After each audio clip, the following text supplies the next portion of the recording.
안녕하세요. 저는 서울에 사는 70대 할머니입니다. 제가 이곳에 사연을 쓰게 될 날이 올 거라고는 생각해 본 적이 없었는데 이런 날이 오고야 말았네요. 오래 살다 보면 별의별 일들을 다 겪는다고 하지만 이런 일까지 겪게 되리라고는 단 한 번도 상상조차 해본 적이 없습니다. 일단은 제 주변에서 이런 일을 겪은 사람은 본 적이 없거든요. 그래서 오늘 이곳에 사연을 쓰게 되었습니다. 지금 다시 생각해도 가끔 꿈 같네요. 저에게 그런 일이 있었다는 게 말입니다. 저는 아들 하나, 딸 하나의 엄마이기도 합니다. 남편은 얼마 전에 지병으로 세상을 뜨고 지금은 혼자 살고 있지만 아들과 딸 두 아이가 효자 효녀라서 빈자리가 크게 느껴지지는 않는 것 같아요. 주기적으로 안부를 묻고 들여다봐주고 혹시나 제가 외롭고 힘들어할까봐 신경을 많이 쓰는 아주 착한 아이들이거든요. 그래서 그런지 몰라도 저는 한 번도 가족 문제로 크게 속이 썩어본 적이 없습니다. 다들 알아서 잘했으니까요. 특히 딸아이는 정말 자기 앞가림을 잘하는 아이였거든요. 알아서 공부도 잘했고 취직도 잘했고 좋은 집으로 시집을 가서 지금 아이들도 다들 공부를 잘하고 말이죠. 정말 걱정할 거리를 하나도 만들어주지 않은 착한 딸이죠. 아들도 물론 착하고 걱정거리 만들어주는 아들이 아니기는 했지만 그래도 딸보다는 신경 쓸 것들이 조금 있기는 했습니다. 일단은 미숙아로 태어나서 몸이 정말 약했어요. 언제나 잔병 치레를 했습니다. 제가 없고 병원에 간 적도 한두 번이 아니기도 했고 말이죠. 그래서 언젠가 남편이 정말 진지하게 걱정했던 적도 있기는 해요. 저러다 사람 구실 못하는 거 아니냐고 말이죠. 저는 아들한테 그게 무슨 소리냐며 말도 꺼내지 말라며 그럴 때마다 남편과 언쟁을 높였던 게 기억이 나네요. 아들은 키도 작았고 덩치도 정말 작았습니다. 요즘도 그러는지는 모르겠지만 예전에는 학교에서 키 순서대로 번호를 정했었거든요. 아들은 언제나 1번이었어요. 보통 남자아이가 체구가 그렇게 작으면 학교에서 놀림도 받고 그러면 성격이 소심해지거나 삐뚤어질 법도 한데 태생이 착하고 남에게 싫은 소리를 못하는 아이라 웃으면서 친구들과 잘 지냈다고 들었습니다. 처음에는 아들을 조금 괴롭히던 동급생들도 아들의 그런 밝고 착한 모습에 나중에는 친하게 지냈다고 하고요. 왜 우는 얼굴에 침 못 뱉는다는 말이 있잖아요. 저희 아들에게 그 말이 딱 맞는 말이었습니다. 아들은 인상이 정말 좋은 편이라 언제 어디서든 어른들이나 주변 사람들에게 사람이 참 좋아 보인다는 말을 듣는 편이었어요. 실제로도 성격이 정말 좋고 사람이 좋은 아이이기도 했고 말이죠. 저는 그래서 아들이 마음이 더 쓰였던 것 같아요. 남자아이가 그렇게 작고 약한 것도 마음이 쓰이고 꼭 제가 건강하게 낳아주지 못해서 그런 것 같고 뭐 그런 거 말입니다.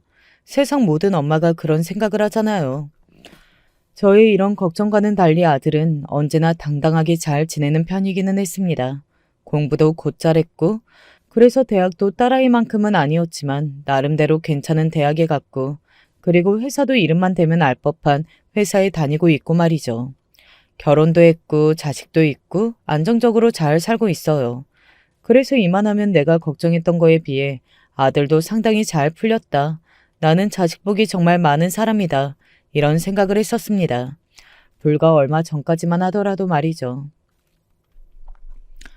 이런 생각을 아예 할 수 없게 되어버린 그 사건에 대해서 그리고 그 사건을 만든 인물에 대해서 오늘은 이야기해 볼까 합니다. 제가 쓰는 사연이지만 그 사람에 대해 이야기를 계속할 것 같으니 어쩌면 제 사연에서 가장 많이 등장할 인물이겠네요. 바로 저희 며느리입니다. 며느리는 아들과 반대되는 사람이었습니다. 어쩌면 아들이 그래서 며느리를 그렇게 좋아했는지도 모르겠네요. 자신에게 없는 모습을 가지고 있는 사람들이 멋있어 보이고 그런 게 다들 있잖아요. 며느리는 여자치고 키도 크고 덩치도 있는 타입이었어요. 지금은 굉장히 살집이 있지만 아들이 결혼하겠다고 데려왔을 당시만 하더라도 날씬했거든요. 그런데도 아들보다 크다고 느꼈으니 말입니다. 원래 기골이 장대한 타입 있잖아요. 살이 막 찌지 않아도 몸 자체가 큰 며느리가 딱 그랬습니다. 이목구비도 시원시원하게 컸거든요. 그래서 딱 보기에 조금 사나워 보인다. 성격이 장난 아닐 것 같다. 뭐 이런 인상을 풍기는 사람이기는 했습니다. 첫인상이 좋기가 힘든 타입이기는 했어요. 물론 저에게 첫인사를 왔을 때도 인상이 막 좋지는 않았습니다. 그런데 남편이 이런 말을 하더군요. 어디 가서 억울할 일 당하면 절대 안 참을 것 같기는 하네. 사실 저는 남편의 그 말에 며느리를 찬성한 거나 다름이 없어요. 아들이 워낙 남에게 싫은 소리를 못하는 성품이라 성인이 되고 나서도 어디 가서 손해만 보고 사는 게 아닐까 늘 걱정했었거든요. 다 큰 아들한테 그런 이야기를 하는 게 너무 유난 같아 보일까봐 말은 하지 못했지만 말입니다. 그런데 절대 손해를 안 볼 것 같고 억울한 일을 당하지 않을 것 같은 모습이라 아, 저런 며느리면 우리 아들에게도 좋겠다. 뭐 그런 생각을 그때는 했던 것 같아요. 그게 잘못된 생각이었다는 걸 지금은 너무나 잘 알고 있지만요. 그리고 당시의 며느리는 성격도 시원시원해 보였어요. 어머니, 이거는 제가 도와드릴게요. 아이고, 힘 좋은 제가 들어야죠.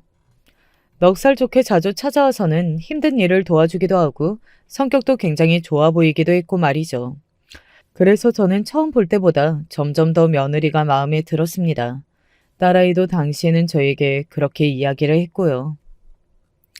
성격이 되게 시원시원하고 좋아 보이는데? 그렇지. 네 오빠 옆에는 저런 여자가 있는 게 낫겠지. 오빠가 남한테 싫은 소리 잘 못하고 좀 그런 편이니까 아무래도 옆에 저런 사람이 있는 게 좋기는 할 것 같아. 그리고 그거 아니고라도 며느리는 다른 조건들도 빠지는 아이는 아니었습니다. 그렇다고 좋다는 게 아니라 그냥 평범했거든요. 딱히 반대할 만한 요소가 없다는 이야기예요. 그렇게 며느리와 아들은 결혼했습니다. 며느리의 집안, 그러니까 저희 사돈댁 되는 집안 사람들도 다들 하나같이 키도 크고 덩치도 크더라고요. 우리 집 사람들은 대부분 체격이 조금 작은 편이기는 해서 결혼식에 온 지인과 친척들이 다들 한마디씩 했던 게 기억이 나네요. 아이고, 저 집 식구들은 하나같이 다 크네. 나중에 이세 걱정은 없겠어. 며느리가 조금만 살이 오르면 남편 두 배만 하시겠네 그려. 어르신들이 하는 말이라 그냥 웃어 넘겼던 것 같아요. 뭐 그리고 며느리는 당시만 하더라도 운동을 많이 좋아하고 먹는 걸 그렇게 즐기지 않고 그런 타입이었기 때문에 덩치가 엄청나게 커질 거라고 생각을 하지 못했습니다. 오히려 이런 생각을 한 적은 있어요. 원래 남편이 자꾸 마르면 부인들이 엄청나게 살찌는 거에 스트레스 받아 하더라고. 사람들이 맨날 남편 거 다 뺏어먹냐 그러고 그런다잖아. 딸의 그런 말을 듣고 며느리가 그런 말들로 인해 상처받게 될까봐 그게 더 걱정이었습니다. 그래서 언젠가 한번 며느리에게 이런 말을 했던 적도 있어요. 나는 우리 아들이 먹어도 먹어도 안 찌는 사람이라는 거 잘 알고 있다. 내가 그 아이를 키우면서 그것 때문에 엄청나게 많이 속상했었으니까. 그러니까 너는 그것 때문에 스트레스 많이 안 받아도 된다. 안 먹어서 안 찌는 게 아니라는 건 내가 누구보다 잘 알고 있으니 말이다. 그러니 부담 느끼지 마. 알겠지? 저의 그 말에 며느리는 웃었습니다. 그러고는 이렇게 말했어요. 그래도 한번 찌어보려고요. 약간 도전의식 생기는 사람이라. 호탕하게 웃으며 말하는 며느리를 보고 마음을 놓였던 것 같아요. 그런 문제로 스트레스를 받거나 하지는 않을 것 같은 모습이었거든요. 그래서 정말 안심했었습니다. 그리고 실제로 결혼하고 얼마 지나지 않아서는 아들이 살이 제법 올랐어요. 그래서 제가 그 비법을 궁금해했던 적도 있었습니다. 제가 아무리 노력해도 찌어지지 않던 살이 오르는 게 신기해서 말이죠. 그냥 맛있는 거 많이 먹으러 다니고 둘이서 운동 열심히 해요. 그 말을 듣고 안심도 했지만 내심 서운하기도 했어요. 내가 그렇게 찌우게 하려고 공을 들였을 때는 찌지 않던 살이 결혼하자마자 자기 마누라에 의해서 찌워진다는 게 엄마로서 조금은 섭섭한 마음이 들기는 하더라고요. 하지만 그보다 앞선 마음은 다행이라는 것이었습니다. 아들이 잘 살고 있다는 증거잖아요. 요즘 아들 얼굴 좋아 보이더라. 며느리 잘 얻은 것 같아. 식장에서는 긴가민가 있는데 요즘 볼 때마다 얼굴이 좋다고 느껴지는 거 보면 말이야. 다들 며느리를 잘 얻은 것 같다고 했고 말이죠. 그래서 며느리에게 고마운 마음이 더 컸던 것 같아요. 물론 좋은 것만 있었던 건 아니었습니다. 며느리는 말을 좀 툭툭 뱉는 사람이었거든요. 그래서 그 말로 주변 사람들을 당황시키거나 실수를 해서 한 소리를 듣게 되는 일도 많았고 말이죠. 예를 들면 이런 거였어요. 아니, 진짜 어머니, 저 사람 어떻게 키우셨어요? 조금만 방심하면 그냥 살이 후두둑 빠지는데? 지금까지 안 죽고 살아있는 게 용하다 용해. 옷을 잘 입혀놓으면 뭐해. 마르니까 태도 하나도 안 나고 거지 같은데. 그런 말을 아무렇지 않게 뱉었거든요. 그래서 제가 언젠가 한 번은 주의를 줬던 적도 있었습니다. 말 그렇게 하지 말라고 말이죠. 말 한마디로 청년빚을 갚는다는 말이 왜 있겠니? 그만큼 언행을 바르게 하는 게 중요하다는 거 아니겠어?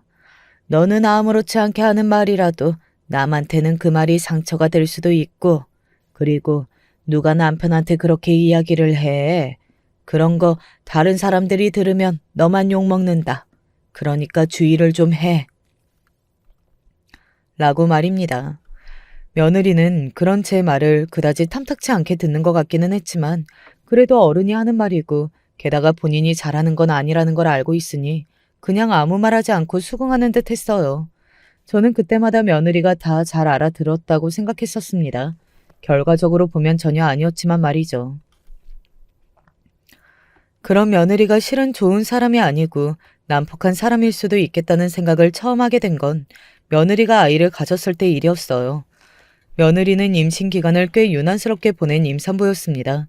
뭐 모든 임산부가 같은 몸 상태일 수 없고 누군가는 덜 힘들어도 누군가는 굉장히 힘들 수도 있는 문제니까 그거 가지고 며느리를 탓할 생각은 없어요. 하지만 며느리는 그걸 감안하더라도 굉장히 심한 편이기는 했습니다. 오늘은 또 왜 싸웠니? 저 사람이 제가 먹고 싶다는 걸 안 사다 주잖아요. 아니, 안 사다 주고 싶어서 그런 게 아니고, 그 집이 문을 닫을 시간인 걸 어떡해. 그래서 다음날 바로 사다 줬잖아. 나는 그날 먹고 싶었다고, 그날. 말도 안 되는 억지를 부려서 저나 아들이 그걸 현실적으로 힘드니 네가 이해하라고 타일러도 몸이 힘든 것도 서러워 죽겠는데 먹고 싶은 거 하나 제때 못 먹는다고 세상에서 가장 억울한 사람처럼 울곤 했습니다. 그리고 이런 일도 있었어요. 어느 날 딸아이가 찾아왔습니다. 엄마, 언니 요즘 무슨 일 있어? 네 올케? 왜? 아니, 좀 이상한 이야기를 들어서. 무슨 이야기? 오빠 집 앞 떡볶이집 있잖아. 거기 나도 맛있어서 단골이고 오빠랑 언니도 자주 가는 집. 엄마도 알지? 저희 가족이 다 아는 아들의 단골 가게였어요. 그래서 제가 고개를 끄덕였습니다. 내가 오늘 거기 오랜만에 포장하러 갔는데 사장님이 언니 이야기를 하는 거야. 자기네들은 양념이고 뭐고 바꾼 게 하나도 없는데 왜 이렇게 매워졌냐면서 자기 임산부인가 안 보이냐고 소리를 고래고래 지르면서 난리를 치고 갔대. 그래서 손님들도 다들 놀라고. 뭐? 언제? 한 3일 전에? 근데 사장님은 단골이기도 하고 지금 아이를 가져서 예민한가 보다 해서 그냥 죄송하다 하고 돌려보냈었는데 생각하면 할수록 자기도 너무 막말을 들어서 화가 난다고. 며느리가 그 사장님에게 뱃속의 아이를 주기로 그러느냐는 등 동네 장사하면서 이러면 망한다는 등 고작 떡볶이나 파는 주제에 손님을 이렇게 대한다는 등 하며 오만 말을 다 한 것 같더라고요. 네가 좀 사과를 하지. 그 말을 듣고 나니 제 얼굴이 다 화끈거리고 그 사장님한테 미안해져서 딸아이에게 그렇게 이야기했습니다. 딸아이가 고개를 끄덕이더군요. 안 그래도 내가 대신 사과하고 엄청나게 팔아주고 왔어. 근데 언니 진짜 왜 그래? 그 정도면 정말 정신적으로 무슨 문제가 있는 거 아니야? 사실 저도 그쯤에 며느리가 상당히 걱정되기는 했습니다. 다른 게 아니라 며느리가 살이 엄청나게 많이 쪘거든요. 뭐 임신을 하면 살이 찌는 거야 당연히 있을 수 있는 일이지만 며느리는 정말 많이 쪘어요. 게다가 키도 크고 워낙 기골이 장대한 타입이라 그런지 살까지 찌니 정말 거구가 따로 없었습니다. 그리고 본인이 그렇게 찌니 이제 본인 남편인 제 아들이 살이 찌지 않고 마른 게 신경이 많이 쓰이나 보더라고요. 나 당신이랑 같이 안 다닐 거야.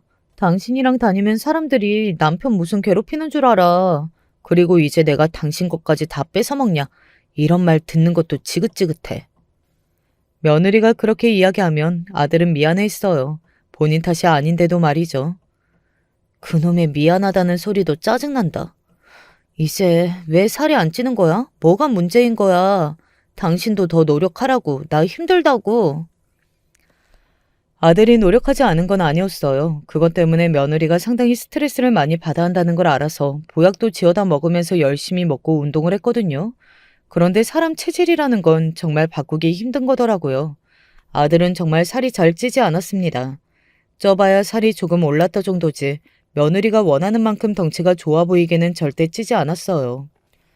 며느리가 아이를 낳고 다시 살을 빼면 예전처럼 돌아올 거라는 희망을 가졌었습니다.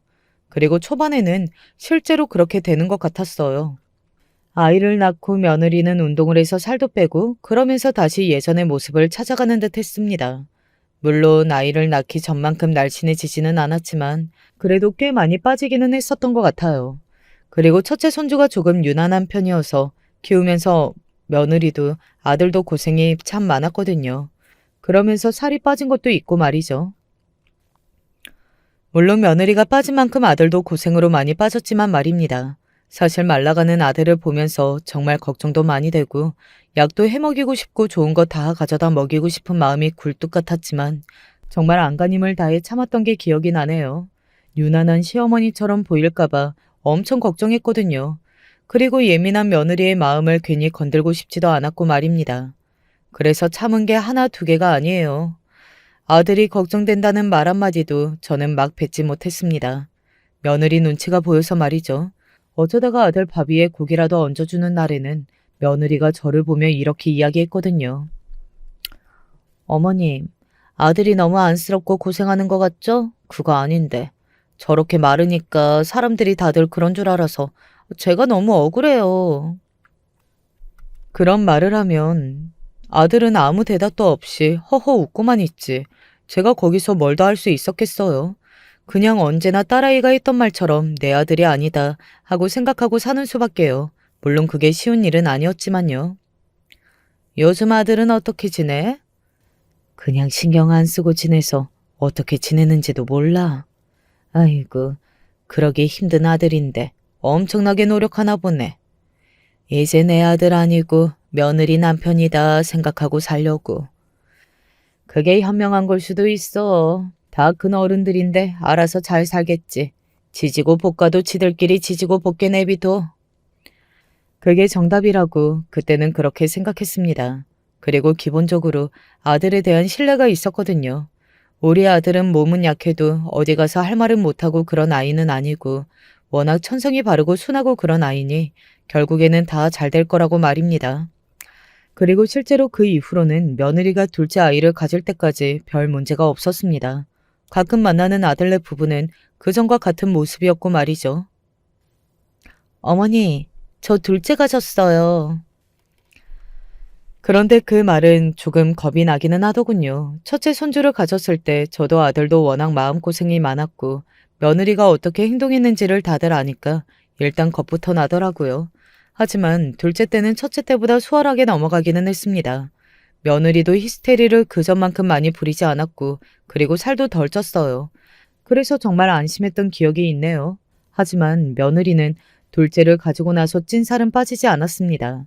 본인이 빼지 않은 건지 아니면 빼려고 노력해도 빠지지 않은 건지는 모르겠지만 살이 빠지지 않고 서서히 조금씩 찌기만 했어요.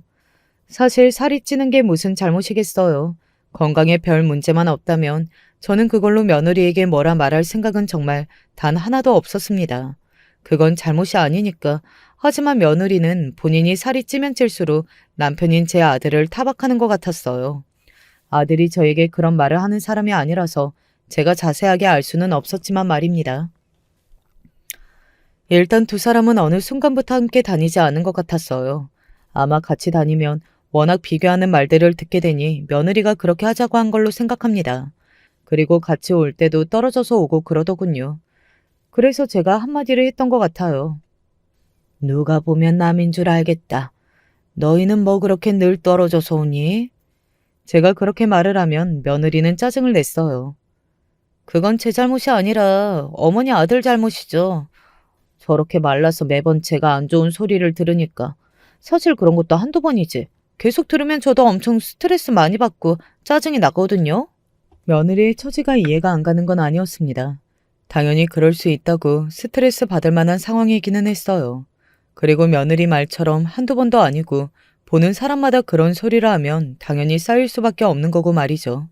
하지만 그렇다고 그게 아들이 잘못한 일은 또 아니잖아요.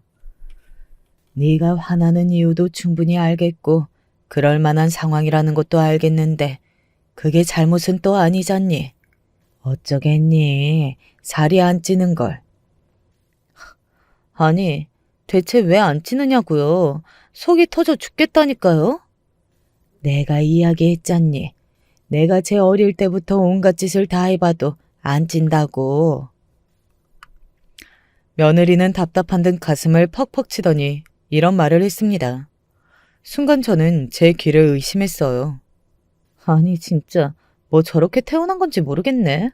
어디 가면 없어 보인다는 소리나 듣고 어머니는 대체 저 사람 가지셨을 때 뭘 하신 거예요? 굉장히 날카로운 말투로 그렇게 이야기하더군요. 마치 제가 죄를 저질렀다는 투였습니다. 순간 저는 굉장히 놀랐고 또 무슨 말을 어떻게 해야 할지 알 수 없어서 어버버거리고 있었는데 그 말을 들은 건 저뿐만이 아니었어요. 그 말을 함께 들은 사람이 나섰습니다. 언니, 무슨 말을 그렇게 해요? 바로 딸이었어요. 원래 딸아이도 자기 올케한테 싫은 소리 한 번 안 했던 아이였습니다. 그 분식집 사건도 며느리는 모르게 그냥 저희끼리 넘어갔고 말이죠. 괜히 간섭한다는 소리를 듣는 걸 정말 싫어하는 애였거든요. 딸아이의 그 말에 며느리가 굉장히 당황하기는 했던 것 같아요. 일절 그런 소리를 하지 않던 딸아이가 그런 말을 하니 말입니다. 아니, 아가씨, 저는 그 말이 아니고. 그 말이 아닌 게 아니잖아요. 아무리 가족이라고 해도 되는 말이 있고 아닌 게 있는 건데. 언니, 우리 엄마를 너무 편하게 보다 못해 무슨 자기 밑으로 보고 있는 것 같이 말을 하는 거. 나 더는 못 보겠어요. 제가 언제 또 밑으로 봤다고 그래요? 아니에요. 그게 아니고서야 어떻게 시어머니한테 아들 가졌을 때 어떻게 했길래 남편이 저러냐고 말을 해요? 그것도 농담도 아니고 그런 말투로? 딸아이가 세게 나가자 며느리는 아무 말도 하지 못했습니다. 며느리는 딸아이를 대단하다고 생각하고 있었거든요. 늘 저에게도 아가씨는 멋지다. 어쩌면 저렇게 똑똑하고 자기 할 일을 다 잘하고 그러는지 모르겠다 하면서 말이죠. 뭐 실제로 딸아이는 대단하기도 했습니다. 제가 봐도 제 딸이지만 어떻게 저러나 싶을 만큼 말이죠. 죄송해요. 아니, 저한테 사과하실 건 아니고, 그리고 사과 듣자고 따진 것도 아니고, 그냥 가족끼리 더 배려해야 하는 부분도 있는 거니까, 앞으로는 말할 때 조금 조심해달라는 말이었어요. 오랜만에 모였는데 이게 뭐예요? 싫은 소리나 하고. 그날은 그 정도로 마무리가 되었습니다. 그리고 한동안은 며느리는 제 앞에서는 언행을 조심했던 것 같기는 해요. 물론 아들과는 어떻게 지내고 있는 건지 저는 알 수 없었지만 말입니다. 그래서 걱정스러운 마음에 아들에게 한번 물어봤던 적이 있기는 합니다. 너한테 막 하거나 하지는 않니? 그럴 때가 없지는 않은데 저는 괜찮아요. 그럴 때면 아들은 사람 좋은 얼굴하고 웃음 남겼어요. 사실 아들의 성격을 누구보다 잘 알고 있기도 했고 또 어지간해서는 안 좋은 소리 할 나이가 아니었기 때문에 그 말에 안심이 되지는 않았던 것 같습니다. 그리고 그때까지만 하더라도 그 지경은 아니었던 것 같기는 하거든요. 그 지경이 된 건 아이들이 크고 집을 떠나면서부터였던 것 같기는 합니다. 그 전에는 그래도 집에 애가 있고 그러니까 며느리도 자기 성질대로 하는 건 조금 참은 것 같기는 했어요. 물론 그럼에도 불구하고 손주들은 자기 엄마가 너무 싫어서 하루빨리 집을 떠나 살고 싶다고 생각하고 나간 거였지만요. 저도 사실 이것도 일이 다 터지고 나서 알게 된 거긴 합니다. 손주들이 학교 기숙사다 자취한다고 하면서 집을 다들 나갔어요. 같은 서울 하늘 아래에 있으면서도 말이죠. 그때 눈치를 챘어야 했는데 사실 저는 당시에는 남편을 잃고 얼마 안 되었던 때라 정신이 없기는 했습니다. 뭐 오랜 지병으로 오래 투병하다가 그렇게 간 거라지만 그래도 남편을 잃은 슬픔은 크더라고요. 그런데 그쯤에는 그렇게 정신이 없는 제 눈에도 한 가지가 들어오기는 했습니다. 바로 아들의 안색이었어요. 너 요즘 얼굴이 왜 이렇게 안 좋니? 이렇게 이야기하면 저희 아들을 아는 사람들은 뭐 아들의 얼굴이 좋아 보였던 적이 있냐고 하시겠지만 그래도 차이는 나거든요. 그리고 컨디션이 좋아 보이는 얼굴도 다르고 말입니다. 아들의 얼굴은 정말 한눈으로 봐도 좋지 않았어요. 어딘가 아픈 사람 같았고 근심과 걱정도 많은 얼굴이었습니다. 하지만 제가 그렇게 물어도 아들은 희미하게 웃으며 고개만 저었어요. 아니요, 아무 일 없어요. 그런 얼굴로 그런 말을 하면 누가 믿겠니? 요즘 컨디션도 안 좋고 애들이 갑자기 다 나가서 허한 마음이 들어서 더 그런가 봐요. 정말 아무 일 없으니까 걱정하지 않으셔도 돼요. 처음에는 그럴 수도 있겠다고 생각했던 것 같아요. 그리고 남자 나이가 50쯤이 되면 이런저런 생각이 많아지는 때라고 이야기를 듣기도 했고 말이죠. 하지만 그래도 걱정이 되는 건 어쩔 수 없었습니다. 그래서 하루는 아들이 좋아하는 반찬을 하루 종일 해서 들과 아들의 집을 찾아간 적이 있어요. 그리고 그날 제가 이 사연을 쓰게 된 그 사건이 일어났습니다. 사실 지금 생각해도 손이 발발 떨려서 제대로 글을 쓰지 못할 것 같네요. 집에 도착해서 벨을 눌렀는데 아무 반응이 없더라고요. 원래 아들네에 갈 때는 전화를 하고 가는 편이기는 했는데 그날은 며느리가 전화를 받지 않았습니다. 예전에 손주들이랑 같이 살 때는 이런 식으로 제가 반찬을 해서 종종 가지고 왔었기 때문에 별 다른 생각 없이 그날도 그냥 갔었어요. 벨을 계속 눌러도 반응이 없어서 제가 비밀번호를 눌렀습니다. 그리고 안으로 들어갔어요. 그런데 인기척이 느껴졌습니다. 저는 벨을 눌러도 아무런 반응이 없길래 아무도 없는 줄 알고 반찬만 놓고 나오려고 했거든요. 그런데 그게 아니더라고요. 그런데 곧 어떤 소리가 들려왔어요. 그리고 그 소리는 심상치 않았습니다. 너 진짜 나한테 죽고 싶냐? 어? 미안해. 미안해? 미안해? 미안할 짓을 왜 해? 그리고 너는 평생 미안하지 아주 그냥. 며느리의 엄청나게 화가 나고 험악한 말소리와 아들의 기어 들어가는 목소리였습니다. 거기까지만 하더라도 뭐 그럴 수 있다고 생각했을 것 같아요. 아들이 며느리에게 길을 못 펴고 산다는 건 예전역부터 알고 있는 사실이기도 했고 말이죠. 하지만 문제는 그 다음이었습니다. 퍽 하는 소리가 들려왔거든요. 저는 순간 제가 잘못 들었나 했던 것 같아요. 하지만 다시 한번 그 퍽 하는 소리가 들려왔습니다. 그 소리는 보지 않아도 알 수 있었어요. 누군가가 누군가를 때리는 소리였습니다. 저는 순간적으로 온몸에 소름이 쫙 돋는 느낌이었어요. 이 상황에서 누가 때리고 누가 맞는지는 너무 뻔한 일이잖아요. 저는 아들이 맞고 산다는 건 단 한 번도 상상조차 해본 적이 없었거든요. 그래서 그 소리를 들은 그 순간에도 설마 하는 마음이었습니다. 엄청나게 심장이 빨리 뛰었던 것 같아요. 그 안방 문을 열기까지 말입니다. 왜 말을 못해? 야, 너 카드가 12,000원 대체 어디에다가 쓴 거냐고 묻잖아. 카페 갔다고 이야기했잖아. 커피를 마시는데 누가 12,000원이나 써? 이거 딱 봐도 누구 거 내준 건데 누구냐고 말 못해? 그러면서 며느리는 그 크고 두꺼운 손을 들어 아들의 팔을 한 대 퍽 하고 쳤습니다. 아들이 휘청거렸어요.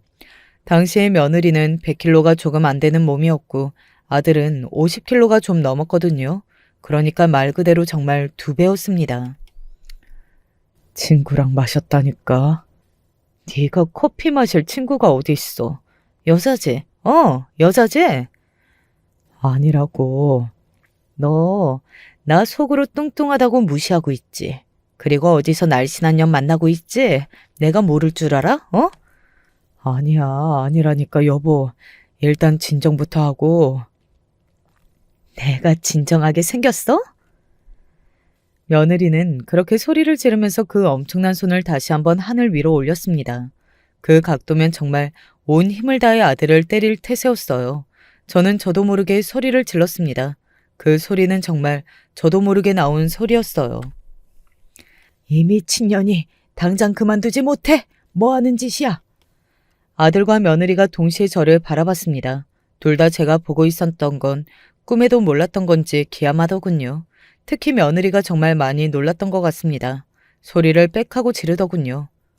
연락도 없이 오시면 어떡해요? 왜 그런 거 있잖아요. 잘못했다는 걸 들켜서 되려 화를 버럭 내는 며느리의 태도가 딱 그랬던 것 같습니다. 본인이 잘못한 걸 알고 있고 본인도 그걸 들켜서 큰일 났다 싶기는 하지만 오히려 그래서 본인이 적반하장으로 나오는 거 말입니다. 너 지금 나한테 소리 질렀냐? 어? 어머님이 허락도 없이 들어오셨잖아요. 왜? 그래서 너 나도 패게? 제가 며느리를 향해 얼굴을 들이밀었습니다. 며느리는 차마 저를 때리지는 못하더군요. 사실 저를 때리지 못하는 이유를 저는 그 누구보다 잘 알고 있었습니다. 저에게 재산이 조금 있었어요. 아니 조금 많기는 했습니다. 남편이 들어둔 보험도 많았고 남기고 간 땅이 제법 오르기도 했고 말이죠. 아니, 그 말이 아니라요. 그리고 며느리는 입속이 밝은 아이였어요. 그건 제가 그 누구보다 잘 알고 있었거든요. 속으로 제가 가진 재산을 생각했을 겁니다. 그건 확신할 수 있어요. 너 언제부터야? 언제부터냐고? 우리 아들 언제부터 때렸니? 제가 뒤로 넘어갈 듯 경기를 일으키며 소리를 크게 질렀습니다. 며느리는 물론이고 저의 그런 모습을 처음 보는 아들도 상당히 많이 놀란 듯 했어요. 아들이 저에게 다가와서 저를 붙잡았습니다. 그리고는 이렇게 말했어요. 어머니, 저 정말 괜찮아요. 뭐가 괜찮아? 내가 봤는데, 네 몸 2배만한 사람이 그렇게 세게 치는데 괜찮을 리가 있겠냐? 일부러 한 말이었습니다. 2배라는 말입니다. 며느리 화나라고 말이죠. 아니나 다를까 며느리는 그 2배라는 말에 다시 버튼이 눌린 것 같았어요. 2배라니요? 어머님도 그렇게 말씀하셨어야겠어요? 내가 틀린 말했니? 그 솥뚜껑 같은 손으로 이런 팔을 때리면 안 부러지는 게 용하다 용해. 뭐라고요? 어머님, 지금 말 다 하셨어요? 덜했다. 야 이년아, 너 우리 아들 언제부터 때렸냐고 내가 물었잖아. 며느리는 그 말에 잠시 씩씩거리며 숨을 거르더니 믿기지도 않은 말을 늘어놓더군요. 오늘이 처음이에요.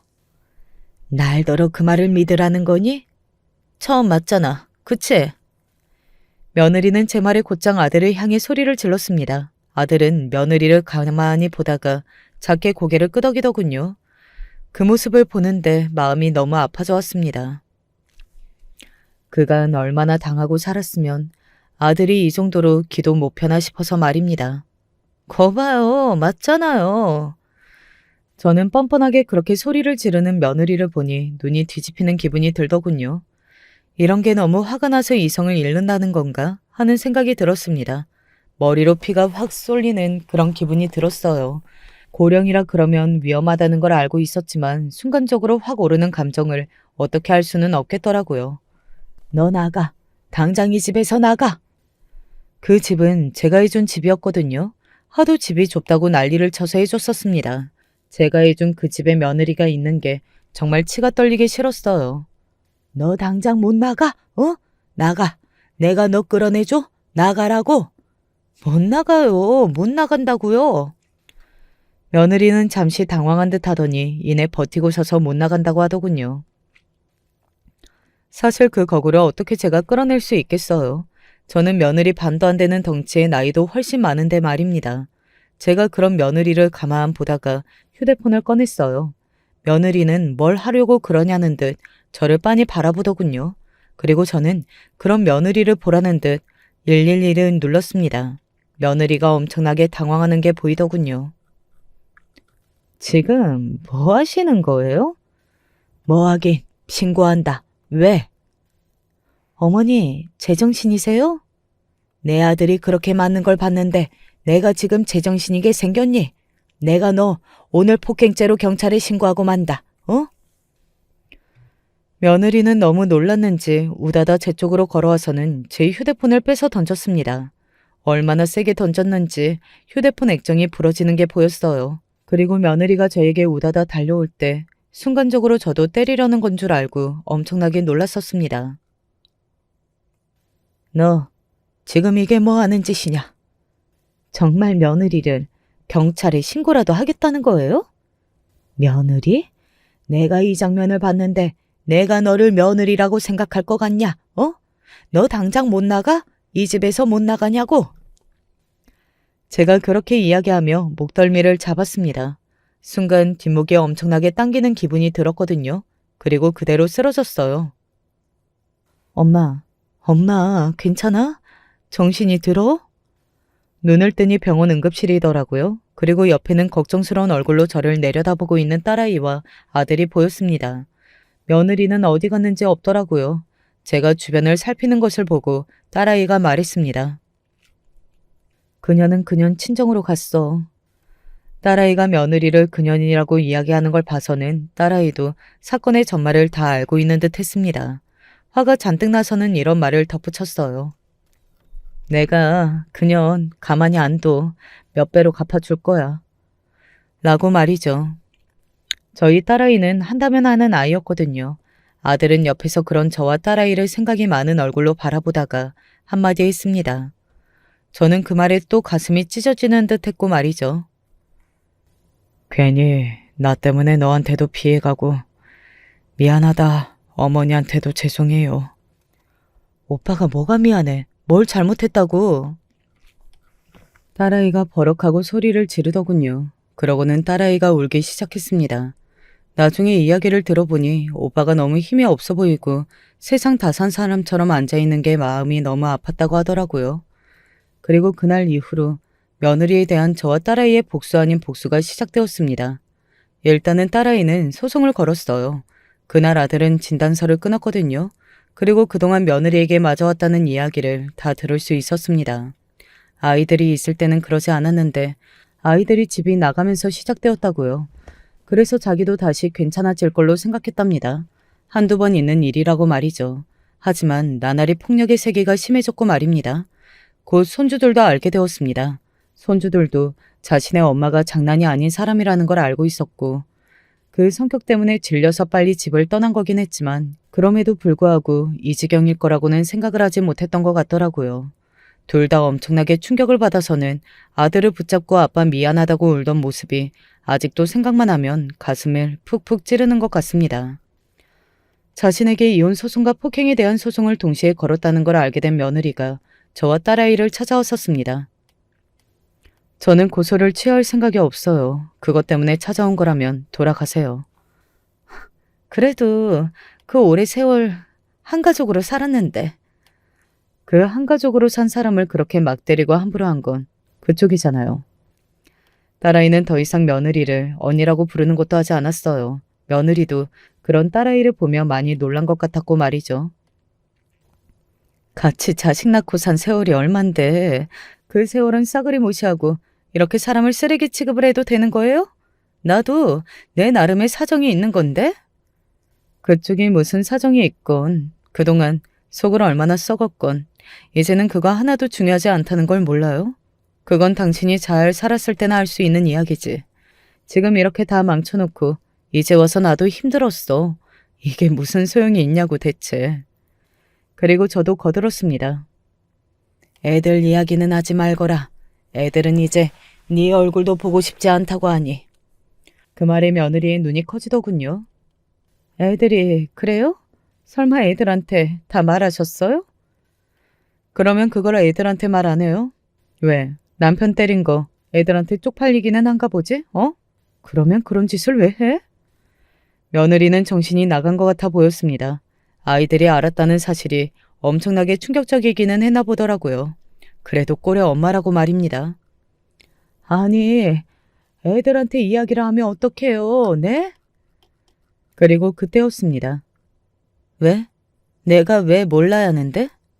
갑자기 소녀가 나타났어요. 모두가 놀랐습니다. 딸아이만 빼고 말이죠. 나중에 들었는데 딸아이가 소녀를 부른 거라고 하더군요. 그래서 한 소리 하기는 했어요. 애가 무슨 죄라고 애를 그런 자리에 부르냐고 말입니다. 지민아, 내 이름 부르지 마. 나 엄마 얼굴만 봐도 소름이 끼쳐. 어떻게 아빠를 때릴 수가 있어? 어떻게? 소녀의 그 말에 며느리는 아무 말도 하지 못하고 그저 고개만 숙이고 있었습니다. 그래도 엄마라고 자기 딸이 그런 이야기를 하니 아주 부끄럽기는 한가 보더라고요. 그렇게 그 자리에서 며느리는 펑펑 울다 돌아갔습니다. 하지만 저는 그 정도로 넘어갈 수 없었어요. 분이 여전히 안 풀리는 기분 아시나요? 소송도 걸었고 손주들이 알게 돼서 부끄러움도 당했지만 그래도 그냥 넘어갈 수 없었습니다. 며느리도 누군가에게 위협이라는 걸 느껴봤으면 했거든요. 그래서 심부름센터를 고용했어요. 뭐 며느리를 때려주세요. 이런 건 절대 아니었고요. 겁을 주라고 부탁했습니다. 예를 들어 이런 거 있잖아요.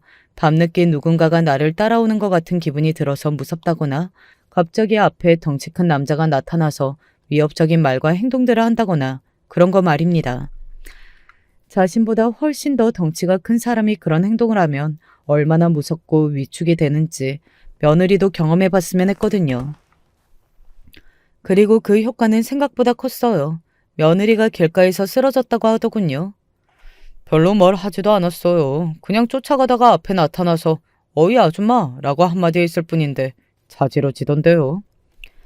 본인은 그렇게 본인보다 덩치 큰 사람을 자지러질 정도로 무서워하면서 어떻게 자신은 아무렇지 않게 우리 아들을 그렇게 때릴 수 있었던 건지 저는 지금 생각만 해도 이해도 용서도 되지 않은 것 같아요. 그러고 다음에 만날 때 며느리는 그전보다 살이 빠져 있었습니다. 그렇게 못 빼던 살이 말이죠.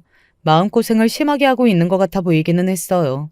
그래도 불쌍하다거나 하지는 않았습니다. 저는 이미 아들 몸에 든 멍들을 다 본 이후였으니까요.